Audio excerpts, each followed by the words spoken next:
jaya, lewati hamparan tanah Jawa.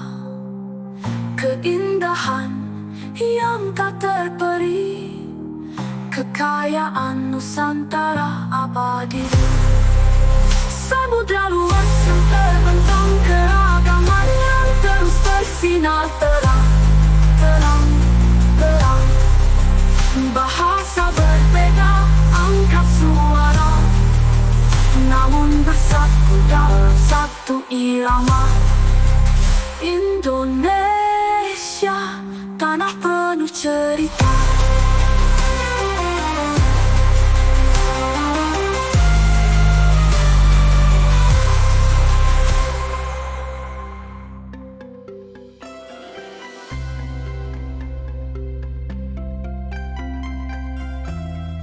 Demi keagungan semesta, selamat datang di kanal seri Kejeniusan Nusantara.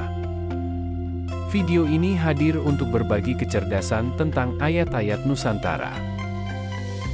Semua di semesta adalah ayat, tanda, dan simbol. Kali ini, kita diskusikan ayat Nusantara. Ya, pada hulunya adalah kepunahan. Punah dari Lemuria dan Atlantik, sirna dari keagungan surga, dan tenggelam dari percaturan dunia. Tumbuhlah sisa yang berusaha. Diaspora pendek, nusa dan antara, air dan daratan, kepunahan dan kemunculan kembali.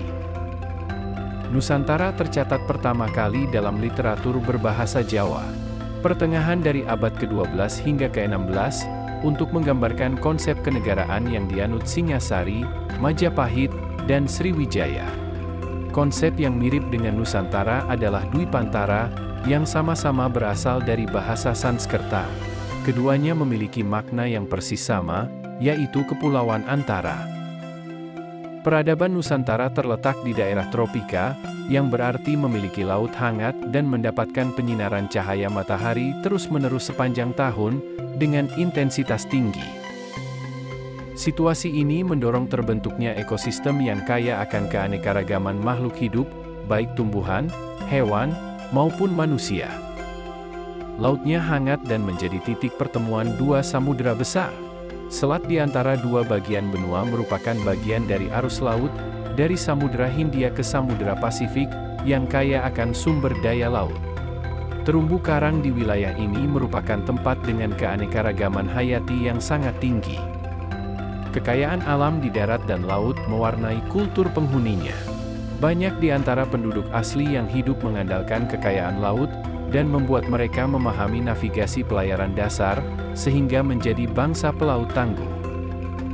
Setelah sempat terlupakan, pada awal abad ke-20, istilah ini dihidupkan kembali oleh Ki Hajar Dewantara, demi kemandirian dan kemerdekaan. Sayangnya, sejarah nama Nusantara sebagai nama yang diangankan, akhirnya dikalahkan. Sebab, kebanyakan memilih nama Indonesia, satu penamaan dari geostrategis, benua bahari. Dalam hamparan benua yang luas dan terpencar ini, ada keharusan untuk diisi oleh warga yang ontologinya maritimisme, epistemanya nusantaraisme, aksiologinya Bhinneka Tunggal Ika, metodenya postkolonial, mentalnya Pancasila, desainnya imperium. Untuk merealisasikan semuanya, perlu manusia Atlantis yang merdeka dan tak menjadi budak kolonialisme, kartelis, serta oligarkis. Yang jenius karena punya jati diri besar, mental daulat, dan karakter semesta. Di peradaban Nusantara, kita menemukan agensi tersebut dan mendapat warisan nilai arsitektur yang mengerjakan 5 dentuman peradaban agung. 1. Mengelola hasrat untuk mencapai konsensus. 2. Mencapai kedaulatan bersama. 3. Memelihara dan mengembangkan keaslian budaya. 4. Mentradisikan kemandirian dan kerjasama. 5. Mencapai kehormatan dan kemartabatan bersama. Inilah mental Nusantara. Karakter bahari. Prototipe dari agensi negara maritim modern dengan semangat nasionalisme kewarganegaraan. Menjadi manusia Nusantara berarti menjadi sosok yang berani, petualang, dan petarung sejati. Dalam ontologi bangsa maritim, Watak utamanya adalah penyembah yang religius, toleransi tinggi, kekeluargaan, dan kebersamaan. Itulah dasar gotong royong yang menjadi faktor perekat persatuan dan kesatuan bangsa Indonesia nantinya. Watak bangsa maritim tersebut tumbuh dan berkembang menjadi jati diri warga yang hidup di Kepulauan Nusantara.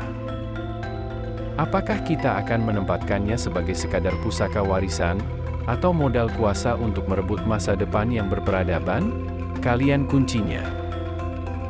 Ayat-ayat Nusantara oleh Y. Haryono.